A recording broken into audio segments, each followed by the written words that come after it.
ধমাকাওয়ালি গজল আমরা অবশ্যই শুনবো, কিন্তু সেটা ভদ্রভাবে আদবের সহিত আমরা সেই গানের সাথে সাথে অনুভব করব, চিন্তা করব যে গানের ভিতরে কাকে ডাকছে, কোন উদ্দেশ্যে ডাকছে, কে বন্ধু, ওখানকার বন্ধুকে ডাকতেছি। আমার যেন চোখে অন্তত পানি থাকে, আমার ভিতরে যেন একটা আবেগের সৃষ্টি হয় আল্লাহ আল্লাহ রসুলের উদ্দেশ্যে। তাইলে আমরা যে দেশের বাগানের ভিতরে আছি সেটা হয়তো আমরা পরিপূর্ণ একটা ফল বা নাম্বার পাইতে পারি।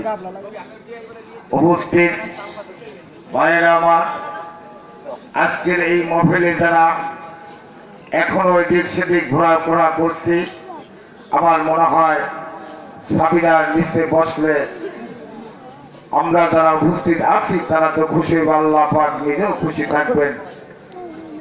আজকের এখানে আমি কিছু সময় আগে ফাতিহা শরীফ বাংলায় এবং আরবিতে পাঠ করেছি, আপনারা সবাই শুনেছেন।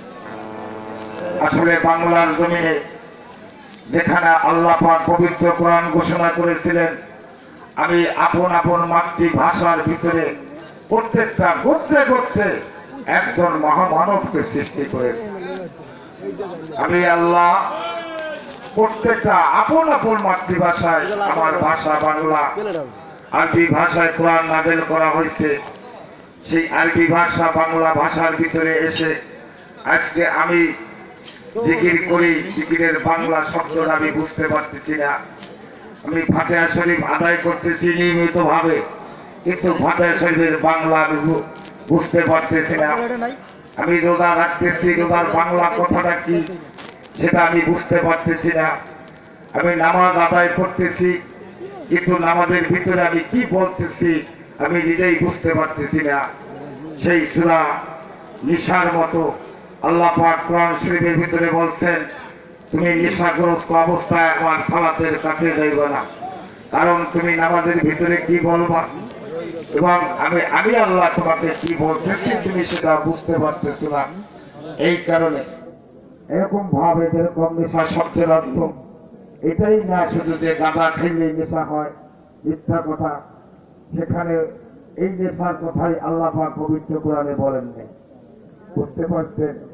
আমি সুবহানাল্লাহ রাব্বিল আযীম পড়তেছি, আমি বুঝতে পারতেছি না যে সুবহানাল্লাহ রাব্বিল আযীমের বাংলা কথাটা কি।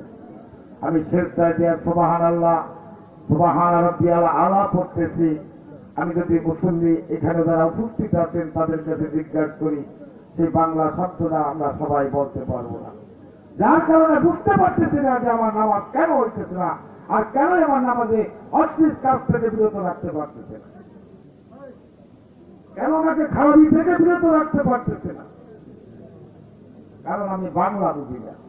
আমি যদি বাংলা বুঝতাম তাহলে আমি বুঝতে পারতাম যে ফাতিহা শরীফের ভিতরে কি আমি বলছি, আমার আল্লাহ আমাকে কি বলছে এবং আল্লাহর কাছে আমি কি বলছি।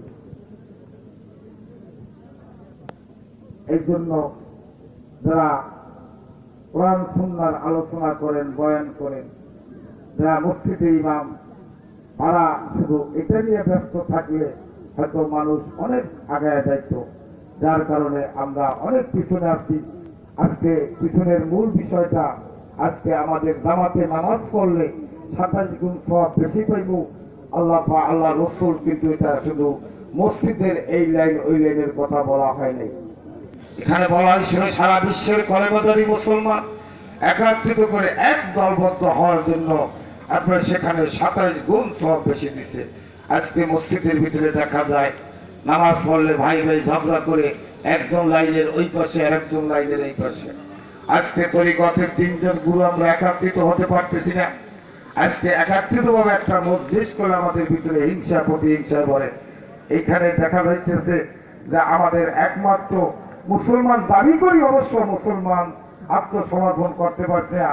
আমার ভিতরে 10 ইঞ্চির 10টা সৈন্য, 10টা অস্ত্র, এই অস্ত্র আমি জমা করতে পারতেছি না। আল্লাহ পাক কোরআন শরীফের ভিতরে বলতেন, তুমি তোমার ইচ্ছা শক্তিকে তুমি বিলুপ্ত করো পৃথিবীর মাঝে, অর্থাৎ গুরুর মাঝে, অর্থাৎ আল্লাহর মাঝে, অর্থাৎ আমার মুর্শিদের কাছে তোমার ইচ্ছা শক্তি, প্রতিটা মানুষের ইচ্ছা শক্তিটা খুব খারাপ জিনিস, মন খারাপ। যেহেতু প্রত্যেকটা কর্মে আমার জিকিরের সময় মন লড়ে যায়, আমার ধ্যানের সময় মন লড়ে যায়, আমার নামাজের সময় মন লড়ে যায়, এই মনকে স্থির করার জন্য, মনকে কন্ট্রোল করার জন্য আমাদের এই কর্মসূচি ছিল। আজকে আমরা সেখান থেকে অনেক অনেক দূর দূরে আছি, কারণ আমরা আমাদের ইচ্ছা শক্তিকে বিলুপ্ত করতে পারি নাই। ইচ্ছা শক্তি যদি আমরা বিলুপ্ত করতাম, ইচ্ছার ভিতরে সমস্ত ভাবে সময় ঝামেলা উপস্থিত আসে। এখানে মাঝবন্দারি আজকের এই মজলিসে সমস্ত ভাইয়েরা, বাদানরা, ছোট্ট যুবক শ্রেণী প্রত্যেকেরই হিসাব যে আমরা তাড়াতাড়ি আমাদের আলোচনা দরুদ বিলাস শেষ করে যারা শিল্পবৃন্দ আছেন তারা তাদের কাজ বা দ্বিতীয় পর্বের যে কর্মসূচি সেটা শুরু করুক। আমি সেখানেই থাকতে চাই। বিষয়টা হচ্ছে এই যে আমাদের মুরব্বিয়ান যারা আছে তারা বাতি ধরাইতেছে, আমরা বাতি ধরানোর পরে তো আজকের বাংলাদেশে না শুধু সারা বিশ্বের মুসলমান, আমরা হিসাব মিলাই